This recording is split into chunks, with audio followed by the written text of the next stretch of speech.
Let's make some distinction. All disability does not affect all sexual function.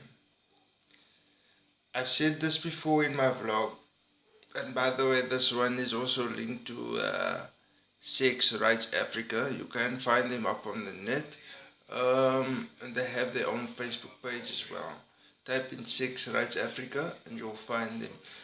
All disability does not affect sexual function. Sometimes you have patients that suffer from stroke that still are capable of feeling and sensation in the nether regions, as they say. They can still experience sensual pleasures. Yes, penetration might be a bit difficult, but that is because of the muscular and skeletal components within stroke. You'd also find these problems within cerebral palsy. Although earlier on this afternoon I got feedback as to this morning's video onto my blog. This person said to me that when her father had an accident and lost part of his leg, and her mother fell pregnant with her brother, everybody asked, how did that happen? Amputation of a leg does not cause a decrease in sexual function. It's these simple questions which we need to debunk and demystify. I'm not disgusted by the question. I'm simply saying don't make assumptions.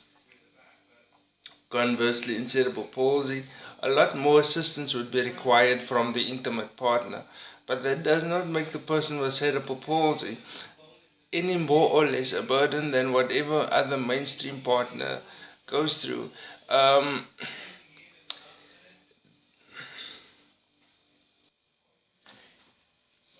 Essentially, what I'm trying to say is, no matter what the disability, acquired or late onset, the line between caring and intimacy can be blurred, which is what happens in many cases with disability.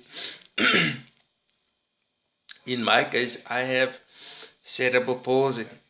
So sometimes whoever I'm with will sometimes fetch a urinal for me when we're in bed in the evening, or sometimes balance the coffee cup for me so that I can drink a cup of coffee and watch a Sunday night program.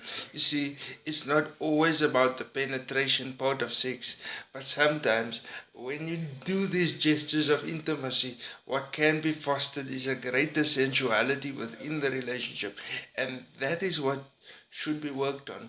Through, I'll give it to you, on the physical side, there will be modifications and adaptations. There are certain sexual positions which will need to be adapted, i.e. the missionary position, or, and on and on and on. And you guys can check out the Kama Sutra, the later volumes of the Kama Sutra, though, when it comes to positioning and so on and so on. But there are other positions like reverse cowgirl, which is basically a missionary position with the female on top of you. Reverse cowgirl is the female facing backwards to the male, but the male still achieving penetration. The slight adaptation to that is sometimes the male needs help to position his penis so that he can push into the female. And then that's really a discussion between the couple. For each couple, it's different. You cannot make an assumption. And that's sort of the message that I have. In terms of spinal cord injury, depending on complete or incomplete, erections are still possible.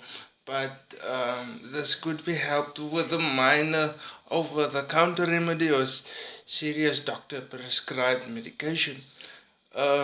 Although, depending on where the spinal cord injury has hit, sexual function can still remain normal, and fatherhood and motherhood is still possible. For me, fatherhood is definitely still a possibility for me.